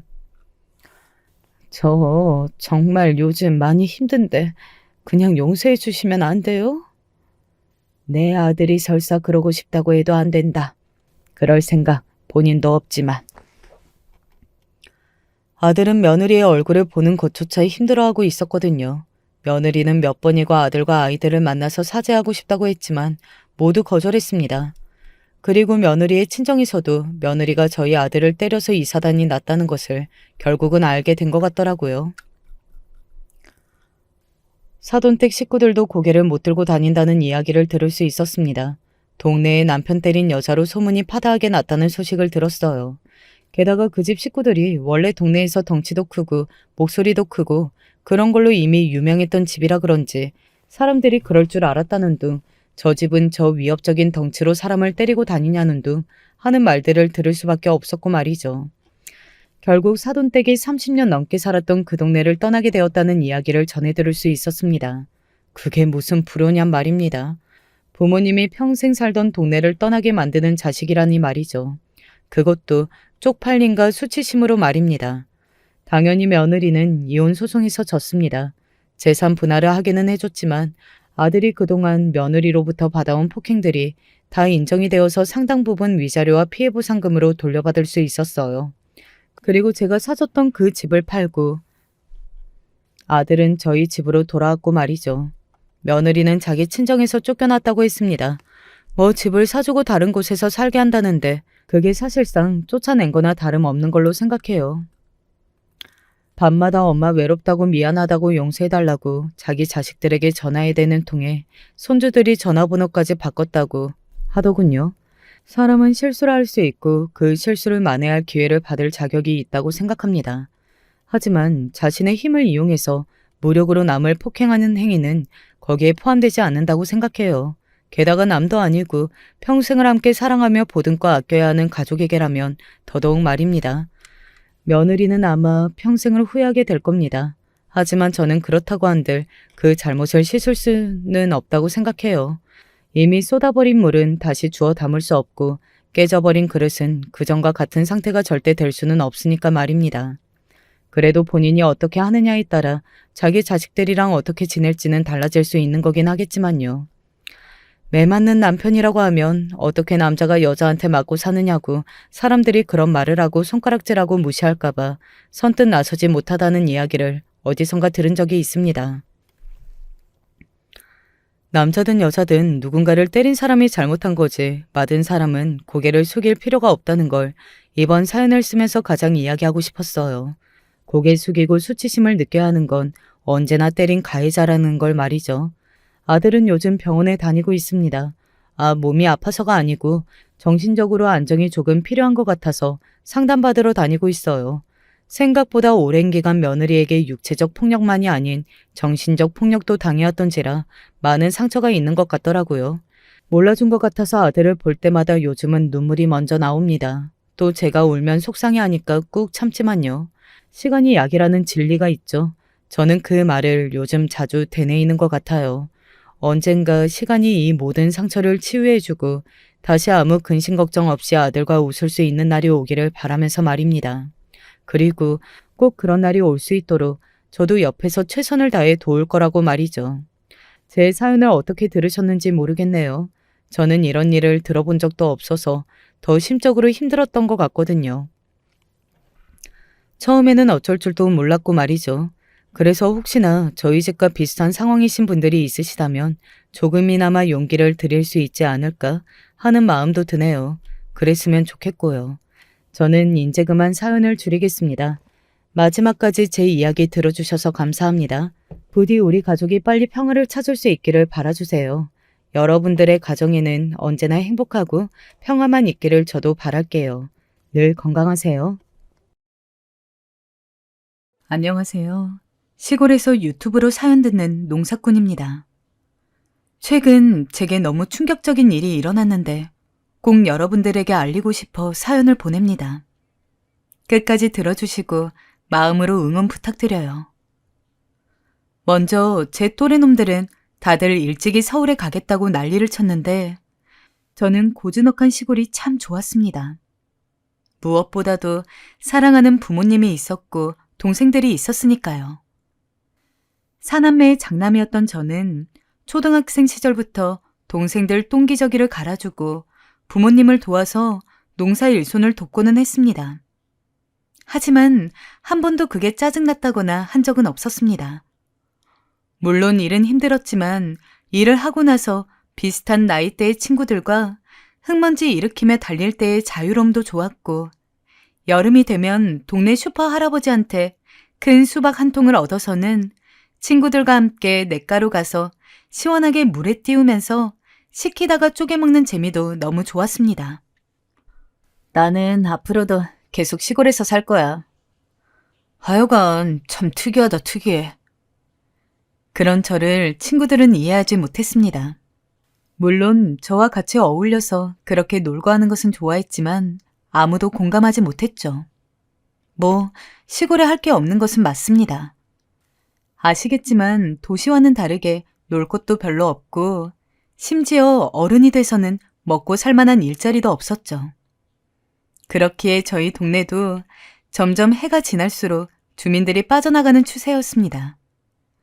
하지만 저는 그럴수록 제가 살아온 시골에 대한 애착이 더욱 커졌어요. 저는 나중에 어른이 돼서도 엄마랑 아빠랑 같이 과수원하면서 오래오래 살 거예요. 그게 무슨 소리니? 커서는 서울로 가야지. 이 좁은 시골에서는 장가도 못 가고 살아 이놈아. 어린 나이였지만 마치 다짐이라도 하듯 부모님에게 저런 말들을 했습니다. 그리고 그 말을 지켰습니다. 성인이 되고 나서 한 동네에서 나고 자란 다른 친구들은 다들 못해도 근처 도시급 지방으로 나가거나 혹은 서울로 나가거나 하며 각자의 일자리를 찾았지만 저는 그런 곳에는 놀러 가지도 않고 오로지 고향에서만 못 박힌 듯 살았습니다. 심지어는 동생들도 나이가 참에 따라서 점점 집을 떠나고 연락 한번 닿기 힘든 지경까지 되었으나 오로지 저만이 그곳에서 부모님과 함께였습니다. 부모님은 그런 저를 대견해하기도 했지만 한편으로는 걱정하기도 했습니다. 이렇게 우리 옆에서 일 돕고 그러는 건 좋은데 너는 정말 과수원 일이 하고 싶은 거니? 동생들 따라서 서울에 가는 것도 괜찮을 것 같은데 꼭 엄마 때문에 이러는 것 같아 마음이 안 좋구나. 저는 지금 일에 충분히 만족해요. 별로 서울에 가서 살고 싶진 않아요. 지금처럼 어머니 돕고 아버지랑 일하는 게 좋아요. 제가 강경하게 이야기하니 부모님도 별 말씀은 안 하셨지만 아마 부모님은 그러면서도 내심 제가 더 늦기 전에는 서울에 갈 줄 알았던 것 같습니다. 하지만 한 해 한 해 서울은커녕 그저 우직하게 과수원 일만 하는 저를 보고 부모님은 가끔 지금도 서울에 갈 생각은 없니? 우리 동네는 너 또래 젊은 처자도 없는데 라며 걱정하기는 했지만 사실 저는 결혼 생각 자체가 없었습니다. 부모님 말대로 제 또래의 여자가 없는 것도 없는 거였지만 설사 있다고 해도 그 여자들은 눈이 없겠습니까? 하도 어릴 때부터 일을 도와서 새까만 피부, 그렇다고 변변찮은 연애를 해본 적도 없어서 여자 마음도 잘 모르고 제가 여자라도 저 같은 남자를 만나지는 않을 겁니다. 다행히도 저는 그런 스스로에 대해서 잘 알고 있었기에 괜한 짓이라도 해가면서 여자를 만난다거나 하지는 않았습니다. 옆 동네에 네 친구가 이번에 베트남에서 아내를 얻었다더라. 아, 그 베트남 여자요? 만나봤는데 나이가 너무 어리던데요. 전 싫어요. 솔직히 꼴불견 아니에요? 나이가 막 40, 50, 60대는 남자들이 돈으로 사서 하나같이 20대랑 결혼한다는 게 솔직히 딸뻘, 손주뻘 되는 여자랑 결혼하려고 그렇게까지 하는 게 이해가 되질 않아요. 그런데 부모님은 제가 30대를 넘어 40이 다 되어가자 점점 주변에 결혼한 사람들에 대한 이야기를 하기 시작했습니다. 시골이다 보니까 베트남 같은 동남아에서 외국 여자와 결혼하는 남자들이 꽤 있었거든요.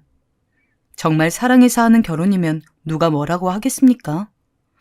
허나 저는 싫었습니다. 너도 외국에서 신부감을 얻어보는 건 어떠니? 엄만 네가 이러고 있는 게 싫은데 장가도 들고 아이도 낳아야 사람 구실하며 사는 거지. 언제는 부모님이 제게 사람 구실이라는 말까지 하셨습니다. 네, 저희 부모님은 결혼을 중요시하는 분들이셨고 그 신부가 외국인인지 혹은 돈을 주고 사온 신부인지는 별로 신경 쓰지 않았습니다. 그래서 저에게도 종종 외국에서 신부를 찾아보는 게 어떠냐며 이야기를 했습니다. 게다가 다른 동생들은 빠르면 20대 중반, 늦어도 30대 초반에는 다 결혼을 했기에 부모님 입장에서는 장남인 제가 부록을 앞두는 순간까지 결혼은커녕 만나는 여자 하나 없는 게 신경이 쓰였겠죠. 저는 그렇게까지 해서 결혼하고 싶지 않아요. 지금처럼 이렇게 살면서 좋은 여자가 있으면 결혼하겠지만 설사 그런 여자가 없다고 해도 외국에서 돈까지 주면서 결혼을 꼭 해야 할 필요는 없다고 생각해요. 동생들은 그래도 좋은 남편, 아내 만나서 결혼했으니 그거면 된 거 아닐까요? 무엇보다 어머니, 저 외롭지도 않아요. 아휴, 그래. 네 생각이 뭐 전 그렇다면 우리가 강요할 순 없지만 알겠다. 그나마 제가 완강히 거부하니 부모님도 잠잠하시더라고요. 부모님 소원 하나 못 들어드리는 게 자식으로서 마음이 아프기는 했지만 일부러 모른 척하고 열심히 일만 했습니다. 어떤 일이든 그렇지만 과수원 일도 매번 정해져 있는 루틴이 있습니다. 그래서 몇 해 정도 고생해보고 나면 그 뒤에는 어느 정도 숙련이 돼서 쉽게 대처할 수가 있습니다. 저도 처음에는 부모님 따라서 과수원 일 하는 게 좋은 것과는 별개로 너무 어려워서 내가 나중에 부모님에게 이 과수원을 물려받아서 일을 할 수 있을까?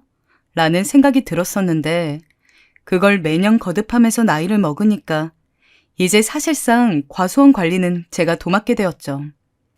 부모님도 나이가 있으셨고 제가 과수원을 관리할 만한 능력을 갖추었으니까요. 그리고 그때는 아마 수학철이었을 겁니다. 저희 집 과수원 규모가 크다 보니까 수학철이 가장 바빴어요. 그래서 저로는 일손이 모자라서 동네에서 일할 수 있을 만한 분들을 도움을 받아 품삯을 드리면서 수학을 했습니다. 이번에도 마찬가지로 수학을 도와줄 만한 사람들을 구했는데 사실 맨날 보던 얼굴들이 또 오고 또 오고 하다 보니 매년 별다를 거 없었어요. 그런데 그때는 처음 보는 여자가 인부로 등록을 했더라고요. 동네가 작다 보니 거기 사는 사람들은 다 알고 있었는데 낯선 것을 보니 아마 근처 다른 동네에서 사는 사람인 것 같았습니다. 안녕하세요. 처음 뵙겠습니다.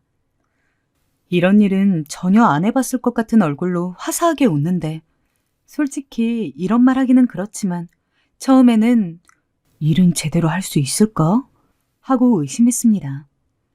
하지만 그런 제 의심이 무색하도록 손끝도 야무지고 좀 쉬었다 하라는 말에도 이것만 마저 하고 쉴게요.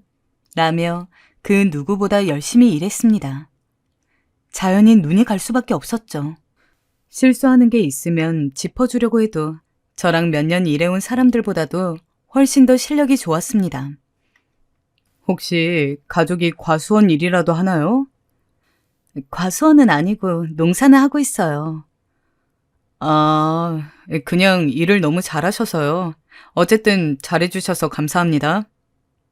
게다가 대화를 직접 해보니 성격도 좋아 보이고 무엇보다도 참 싹싹했습니다. 마침 나이 차이도 한 3살 정도밖에 안 나는 데다가 제가 평생 동안 해온 과수원 일까지 잘하니 솔직한 말로 저도 모르게 호감이 가더군요.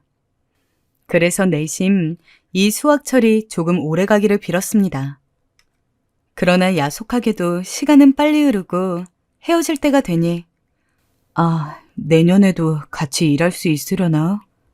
하고 생각하며 전전긍긍했습니다. 근데 여자가 저한테 먼저 다가오더니 혹시 괜찮은 일 있으면 또 불러주세요. 라며 연락처를 주더라고요. 생각해보면 이때부터 첫 단추가 잘못 깨인 것이었죠. 멍청하게도 저는 연락처를 받고 이게 기회겠구나 싶었습니다. 그래서 같이 읍내에서 과수원 일에 살 물건을 골라달라는 핑계를 대면서 여자에게 연락을 했습니다. 그 연락 하나도 몇 달을 질질 끌었는지 모르겠습니다. 게다가 솔직히 그런 핑계를 준비하면서도 제 스스로도 너무 어처구니 없는 이야기임을 알기에 혹시 제 검은 속내를 알아채고 수락을 안 하면 어떡하나 싶어서 걱정했는데 다행히 승낙을 해줬어요. 그런 설렘은 태어나서 처음이었어요. 엄마, 저 옷 어때요? 옷 괜찮은 것 같은데? 뭔 약속이라도 있니? 그건 아니고, 엄마, 저 읍내 나갔다 올게요. 늘 손에 잡히는 대로 주워서 옷을 입었던 제가 그때는 한평생 처음으로 부모님에게 옷이 어떠냐고 묻기까지 했습니다. 그것도 모자라서 최대한 잘 보이려고 읍내에 나가서는 새 옷까지 샀습니다. 전날 밤에는 잠이 안 와가지고 새벽 6시쯤 돼서야 간신히 잠이 들기도 했죠. 만반의 준비를 마친 뒤 약속 장소까지 나가는데 여자가 먼저 와 있더라고요. 인사를 하고 물건 사는 거 도와줘서 고맙다는 이야기를 하며 고마우니까 제가 밥 살게요. 라며 읍내에서 제일 인기 있는 식당에 데려가서 밥도 사줬습니다. 그리고 물건을 산 뒤에는 자연스럽게 카페에 가서는 커피도 한 잔씩 마셨죠. 이름이 이소윤이라는 것도 알게 되었고 사는 지역도 알게 되었고 어떻게 살았는지도 대강 알았을 쯤 저는 약간 운을 띄워봤습니다. 소연 씨는 결혼 생각 있으세요? 저는 결혼 생각은 없어요. 그런데 여자의 표정이 어두워졌어요. 아무래도 나이가 나이이기도 하고 이런저런 이야기를 하다 보니 자연스럽게 나누게 되는 이야기라 생각했는데 실수를 했나 싶었어요. 죄송해요. 제가 너무 사적인 질문을 했나요? 불쾌하셨다면 죄송해요. 아니, 그건 아니고요. 혹시 저 이 나이 때까지 결혼하지 않은 거 이상하게 보이나요? 네? 아니요. 결혼은 저도 안 했는걸요. 가치관이 그러면 충분히 안 할 수 있는 거죠. 선택의 문제잖아요. 네, 실은 아니네요. 오늘 밥 사주셔서 감사해요. 다음에 봬요.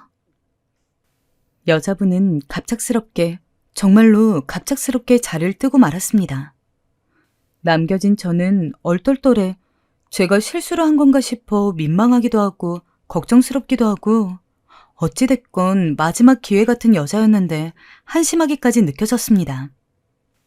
여자분을 만나고 난 후에도 계속 그 장면밖에 떠오르질 않았어요. 실은이라고 말하며 주저하던 표정이 어딘가 깊은 비밀을 간직한 사람 같았습니다. 그러던 어느 날 힘없이 일을 하고 있는데 여자분에게서 먼저 연락이 왔습니다. 그때 했던 얘기를 마저 하고 싶다며 만날 수 있겠냐고 묻더군요. 저는 알았다 하고 먼저 번 갔던 카페로 달려나갔습니다. 여자분은 조금 우울한 얼굴로 저를 기다리고 있었어요. 오셨어요? 네, 윤시 씨. 와주셔서 감사해요. 별일도 아닌데 괜히 불러낸 거 아닌지 모르겠어요. 사실 이렇게 뵙자고 한 건 저번에 윤식 씨랑 조금 이상하게 대화가 끝이 난 것 같아서 찝찝하기도 하고 해서요. 그러면서 여자분이 조심스럽게 하는 말은 참 충격적이고 안쓰러운 이야기였습니다. 소연 씨에겐 훨씬 젊었을 적 이미 결혼까지 준비했던 남자친구가 있었다고 합니다. 서로 부모님에게 인사까지 드렸고 구체적인 날짜만 잡으면 되는 상황이었다고요. 그래서 여자는 하루라도 빨리 결혼 날짜를 잡자며 남자친구와 만나기로 약속했다고 합니다. 하지만 안타깝게도 약속 당일날 여자를 만나러 오던 남자친구는 졸음운전을 하던 트럭에 치여서 그 자리에서 죽었다더군요. 생각보다 너무 무거운 이야기에 저는 차마 가벼운 위로를 할 수도 없었습니다. 게다가 그 이야기를 하는 여자의 표정이 너무 담담해서 더 마음이 아팠어요. 15년 가까이 지난 이야기라고 했는데 그렇게 긴 시간 동안 사랑하는 사람을 잊지 못했던 그 감정이 너무도 대단했고, 솔직히 이 정도 나이 먹으면 남자든 여자든 성별을 떠나서 어릴 적의 순수함을 간직하기는 힘든데 여자는 그런 의미에서 제 또래에서는 찾아볼 수 없는 순수함을 가지고 있었습니다. 아, 내가 이 여자를 지켜주고 싶다. 그 전까지는 그냥 가벼운 호감이었다면 여자의 속 이야기를 듣고 나서야 저는 진정한 의미로 여자에게 반했습니다. 비록 그 사건 이후에는 결혼할 마음이 사라졌다고는 했지만 저는 가능하다면 여자가 저를 통해서 다시 한번 새로운 사랑을 하게 될 용기를 얻기를 바랐어요. 그래서 민폐임을 알면서도 열심히 여자에게 매달렸습니다. 당장 만나달라는 게 아닙니다. 그저 당신이 받은 아픔을 제가 곁에서 치유해주고 싶을 뿐이에요. 그냥 친구처럼 지내도 좋아요. 다만 제가 당신을 좋아한다는 것만은 기억해주세요. 미안해요. 말씀드렸듯이 저는 사랑을 할 마음이 없어요. 용기도 없고요. 죄송해요. 소연 씨는 하루 이틀 만에 마음의 문을 열지 않았습니다. 오히려 그런 제가 부담스럽다면서 한두 달간은 연락도 받지 않기도 했어요. 하지만 저는 포기하지 않았습니다. 살면서 처음으로 이성적인 호감이 들 만한 사람이었고 정말 그 여자여야만 제가 부모님 원하는 대로 결혼해서 행복한 가정을 꾸릴 수 있을 것 같았습니다. 제 욕심을 부리더라도 여자가 부담스러워하지 않은 건 원치 않았기 때문에 최대한 천천히 한 발자국씩 다가갔어요. 그러기를 몇 달 정도 했을 때쯤 갑자기 여자분에게서 먼저 연락이 왔습니다. 오늘 만나실 수 있으세요? 네, 지금 갈게요. 이미 당시 홀딱 빠져있는 상태였기 때문에 신발을 거꾸로 신은 것도 모르고 달려나갔습니다. 하필 그날은 성탄절이었습니다. 사람들이 정신없이 오고 가고 있었고 연인들과 가족들이 모여 화기애애한 분위기를 이루고 있던 날이었어요. 저 역시 그날만큼은 여자분을 만난다는 사실 하나만으로 들떠선 온갖 기대에 부풀어 있었습니다. 소연 씨 오셨어요? 처음 그 여자를 봤을 때 사춘기 남학생처럼 말을 더듬거리던 건 지금 생각해도 참 웃깁니다. 그만큼 바짝 긴장이 되어 있었기 때문에 그토록 만나고팠던 그녀를 만나도 말이 잘 나오지 않더라고요. 당신이라면 상처를 잊을 수 있을 것 같아요. 나 좋아해줘서 고마워요. 우리 한번 시작해봐요. 그 말을 들은 게 정확히 반년 만이었습니다. 카페에 저를 앉혀놓고는 조용히 그 말을 하는데 마음 같아서는 들쳐업고 읍내라도 한 바퀴 돌고 싶은 심정이었어요. 그날 바로 집으로 돌아가서는 부모님에게 저 결혼하고 싶은 여자가 있어요 라고 이야기했고 부모님은 쌍수를 들고 환영하며 당장 내일이라도 좋으니 얼른 인사를 시키라고 성화했습니다. 애초부터 제가 얼른 결혼하기를 바랬던 부모님인데 얼마나 좋으셨겠습니까? 흔히 말하는 내 아들이랑 격이 잘 맞는 여자인가 아닌가를 알아보는 신경전 같은 건 온데간데 없고, 부모님은 그날 상다리가 휘어지도록 밥상을 차리고 누구보다도 제 아내 될 사람을 극진하게 모셨습니다. 어차피 부모님은 아내를 좋아할 걸 알았기 때문에 별 걱정은 없었지만, 과연 제 장모님과 장인어른 되실 분들이 저를 좋아할지가 신경 쓰이기는 했어요. 하지만 아내 부모님도 참 좋은 분들이었죠. 우리 딸이 오래도록 결혼을 안 해서 걱정이었는데 이제라도 좋은 남자를 만난 것 같아서 다행이구나. 행복하게 살아야 한다. 둘 다 시골 사람이니 서울 사람들처럼 웨딩홀 같은 걸 크게 빌려서 예식을 하진 않았습니다. 그리고 저나 아내 둘 다 허례허식에 치중하는 사람들은 아니었기에 그냥 가까운 사람들만 초대해서는 밥을 먹고 혼인신고를 하여 결혼을 했어요. 결혼 후에는 같이 과수원에서 일했어요. 제가 전체적인 관리를 하고 아내는 중간중간 짬이 날 때마다 제 일을 보조로 돕고는 했죠.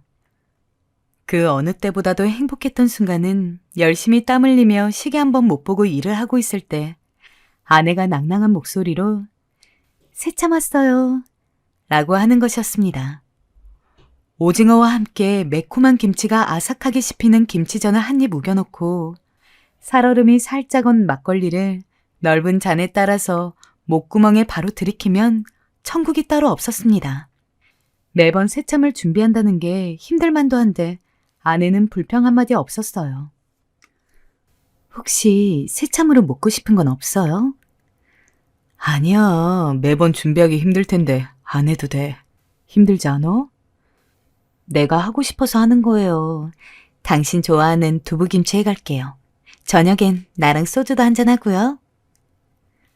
저에게 새참 메뉴가 너무 비슷한 것 같다며 먹고 싶은 게 있으면 그걸 해오겠다고 이야기하는 아내.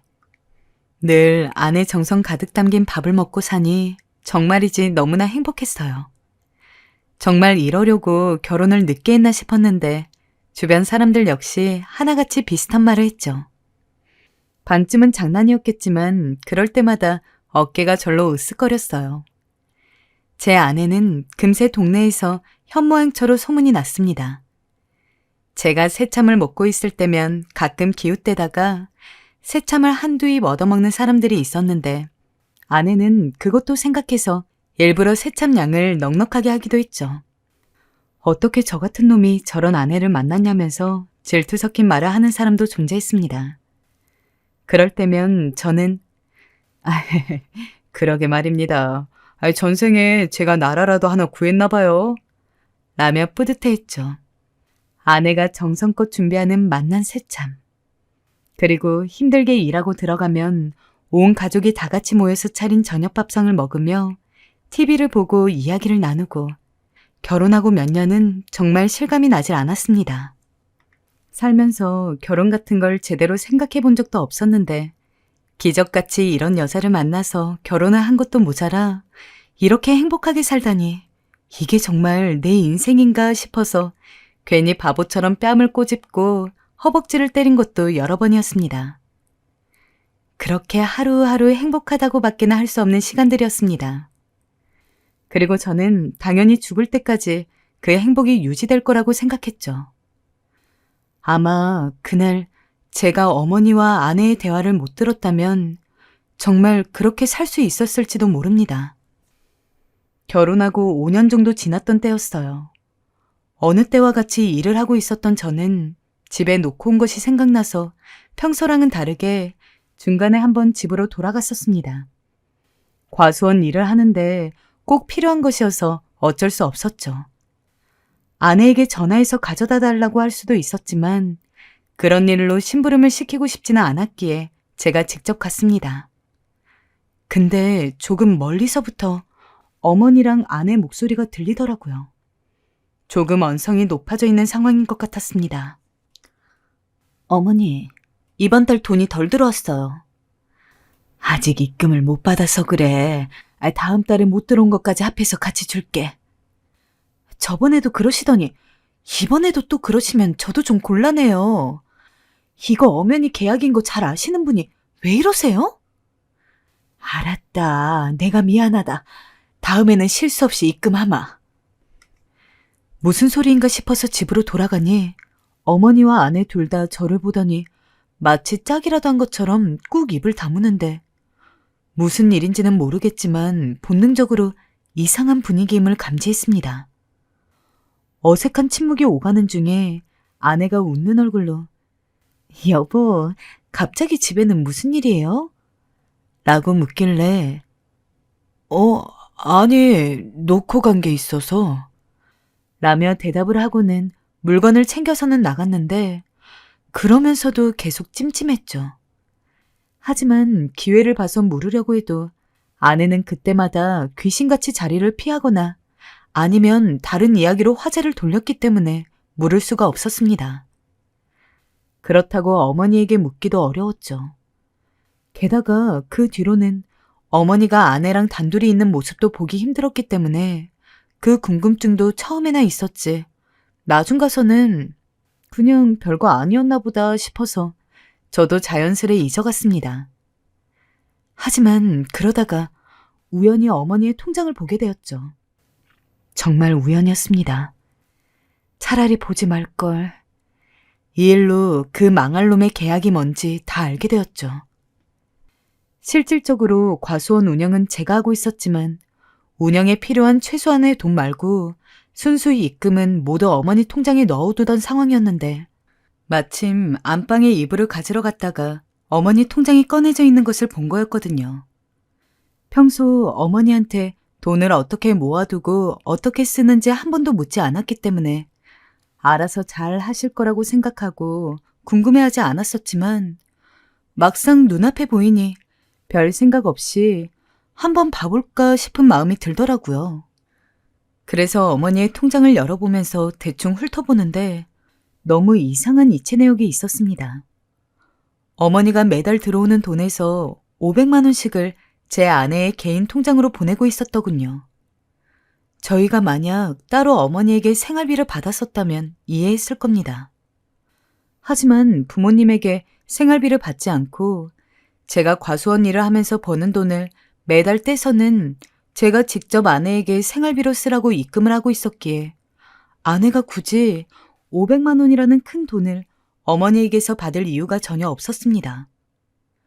대체 왜 싶은 마음에 빤히 통장을 보는데 문득 그때 들었던 어머니와 아내의 대화가 생각이 나더군요. 여전히 그 대화 내용이 무엇인지는 모르겠지만 직감적으로 이 500만 원과 관련이 있는 이야기일 거라는 생각이 스쳤습니다. 엄마, 이게 대체 뭐예요? 엄마가 왜 제 아내한테 매달 500만 원씩 입금하고 있어요? 그래서 일부러 어머니와 아내가 같이 있을 때 그 이야기를 꺼냈습니다. 둘 다 화들짝 놀라면서 황급히 자리를 피하더군요. 이대로 가다가는 저번처럼 얼버무릴 것 같아서 일부러 어머니 팔을 강하게 붙잡고 화를 냈습니다. 제가 아무리 눈치가 없어도 지금 이 상황이 잘못된 거 아니까 더 늦기 전에 빨리 이야기하세요. 저답지 않게 언성을 높이자 어머니는 하는 수 없이 저에게 이야기를 꺼냈습니다. 그리고 그 내용은 가히 충격적이었죠. 지금 이 글을 쓰면서도 손이 덜덜 떨릴 만큼요. 실은 말이다. 네가 결혼을 안 하겠다고 했잖니. 나는 그게 너무 걱정이 돼서 네 고모에게 부탁을 하고 말았다.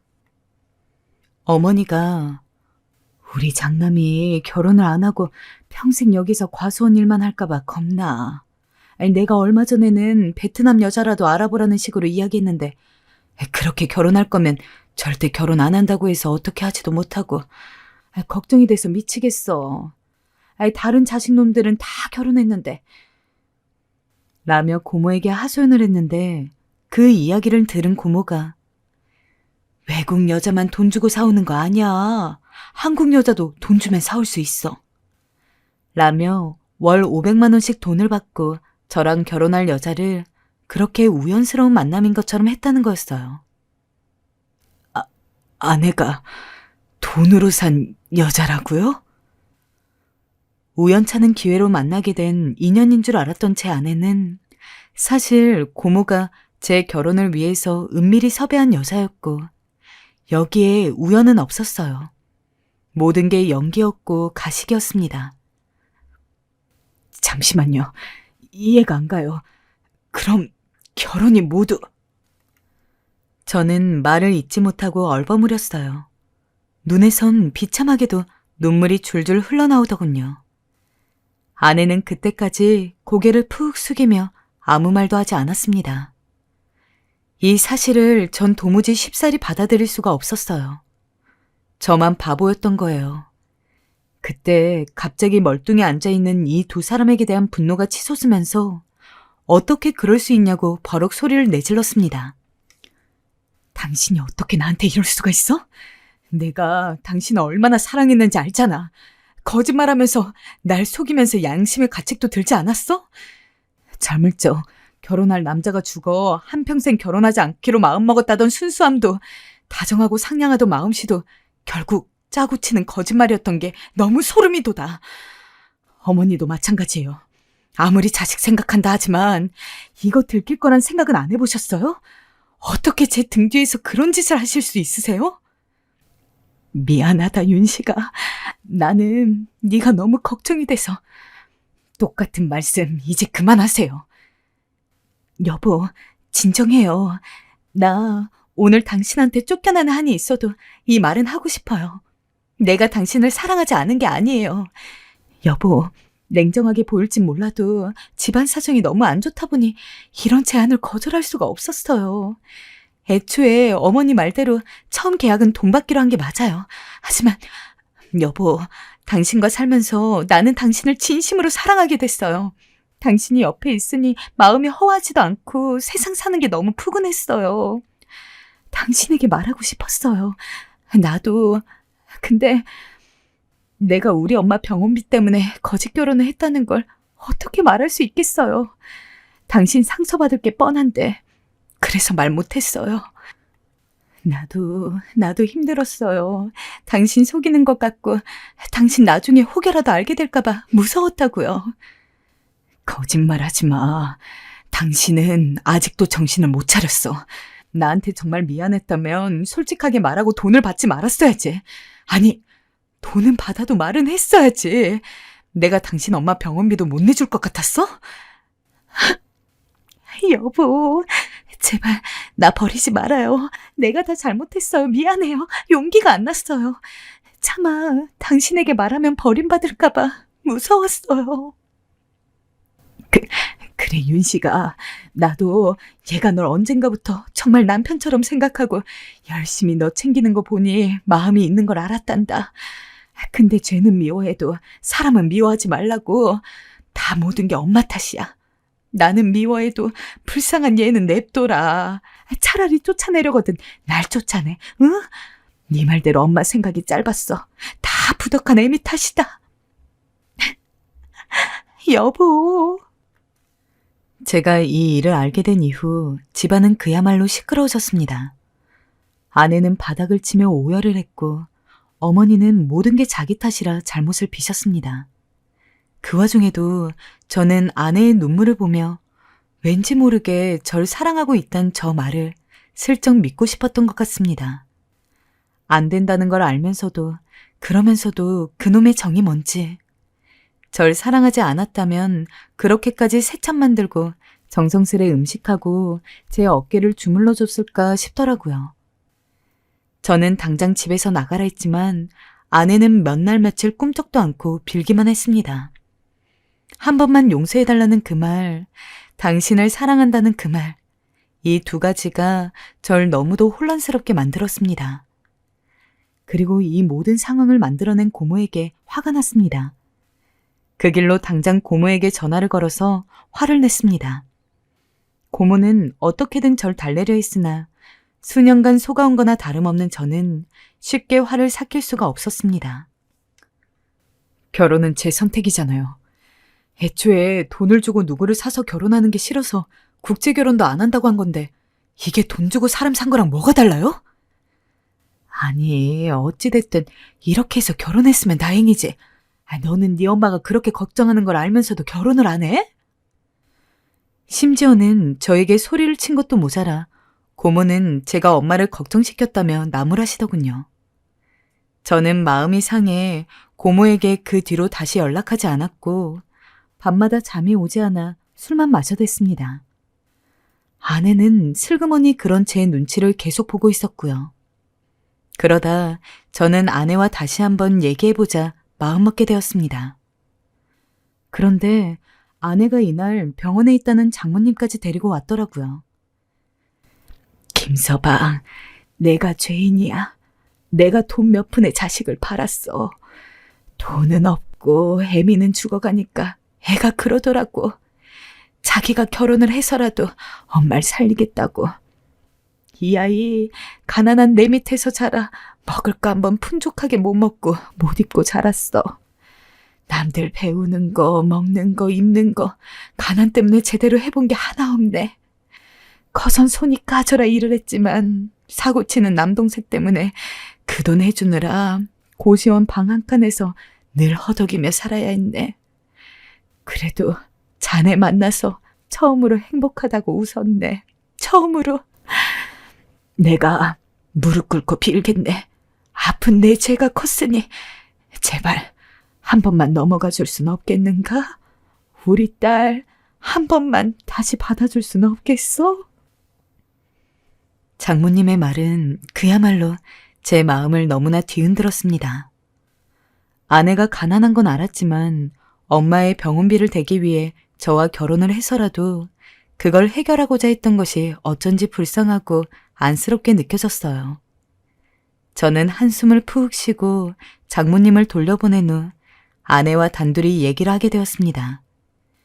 예상하셨겠지만 저는 아내를 다시 받아주기로 했어요. 장모님이 직접 제게 사과를 하시고 난 후에 마음이 풀리기도 했고 절 사랑했다는 아내의 진심이 더 와닿았습니다. 사람이기 때문에 이런 실수할 수 있다고 생각했고 그게 비록 저를 속이고 아프게 한 실수라 하더라도 저만 넘어가면 괜찮다 여겼습니다. 무엇보다 절 사랑했지만 그래서 진실을 말하지 못했던 아내의 마음이 조금은 이해가 되었어요. 그래도 화해를 하긴 했지만 저희 부부는 한 번에 확 좋아지진 않았어요. 저도 아내에게 별다른 말을 걸지 않았고 아내도 평소처럼 새참을 갖다 주곤 했지만 어쩐지 저와 아내 사이엔 냉랭한 분위기가 감돌았습니다. 무슨 일 있어? 어째 조금 사이가 뜸한 것 같은데 둘이 뭐 싸웠나? 아니에요. 그냥 요즘 일이 피곤해서 그래요. 그거 참 이상한 일이네. 인꼬 부부가 서늘하니 마을 분위기가 영 그러네. 눈치 빠른 어르신들이 가끔 제게 저리 묻곤 하셨지만 저는 어떻게든 둘러대어 상황을 빠져나갔어요. 아내의 잘못을 굳이 사람들이 알게 할 필요는 없었으니까요.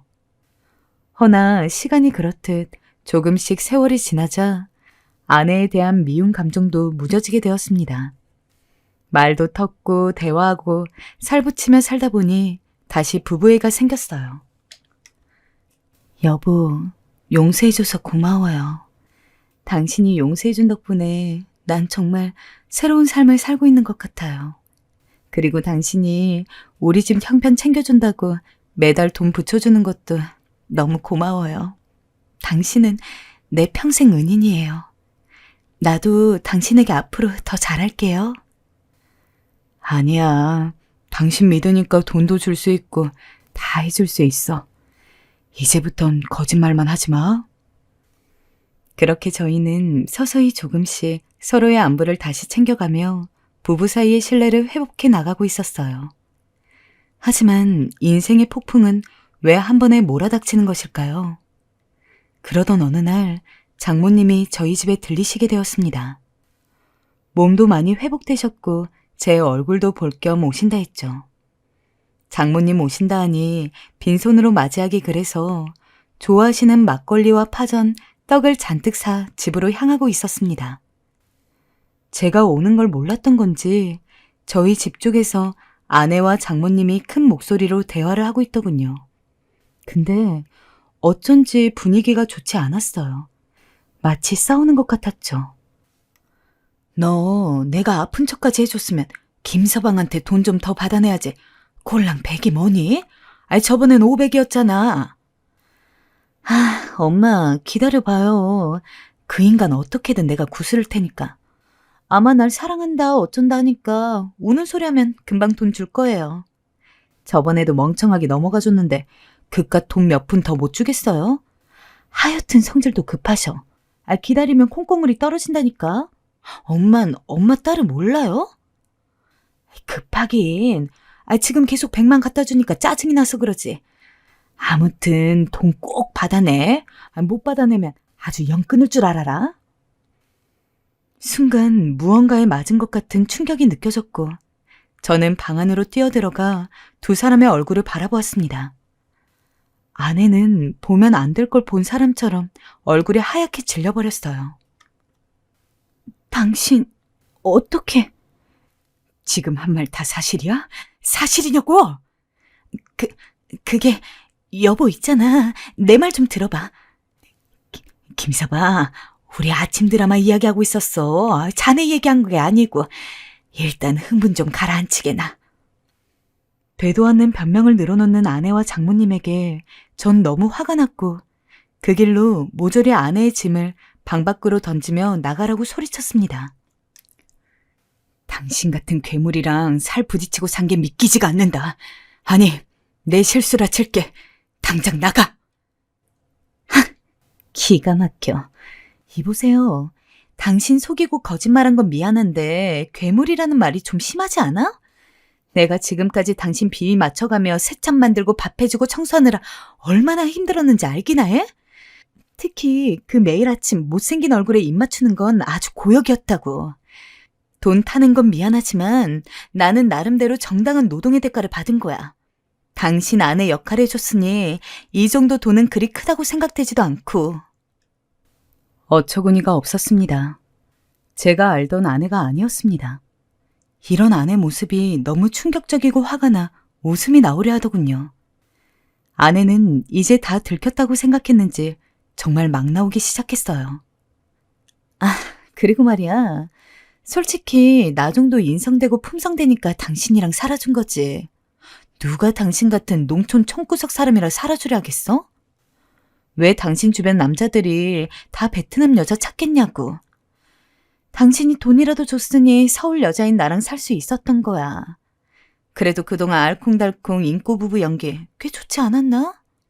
나 덕분에 몇 년 행복하게 살았으면 당신도 손해는 아닐 듯 싶은데 왜 그리 열받는 표정을 하고 있는 건지 도대체 모르겠네. 저는 처음으로 아내에게 욕을 했습니다. 뺨이라도 때리고 싶은 거 더 이상 이 여자와 엮이고 싶지 않아 겨우 눌러 참고 장모님과 함께 내쫓은 후 방 안에 들어가 술을 벌컥벌컥 들이켰습니다. 지금은 아내에게 지금껏 받은 돈을 다 내놓으라고 했는데 아내는 돈이 없다며 배째라는 식으로 나오는 상황입니다. 또 어머니께서도 자기가 고모 말 듣고 저 여자 드리는 게 아니었는데 하며 오열을 하고 계시고요. 결국 인생 첫 서울을 변호사 선임을 위해서 찾게 되었습니다. 변호사한테 이야기해보니 다툼의 여지가 있다고 해서 증거 제대로 모아서 소송을 하려고 합니다. 이제까지 저희 어머님이 그 여자에게 준 돈, 제가 그 여자에게 준 돈, 그리고 정신적인 피해 보상까지 요구하려 합니다. 긴 싸움이 되겠지만 어떻게든 이겨보겠습니다. 마음으로 저를 많이 응원해 주신다면 고맙겠어요. 지금까지 긴 사연 들어주셔서 감사하고 부디 여러분들에겐 이런 충격적인 일이 일어나지 않길 바랄게요.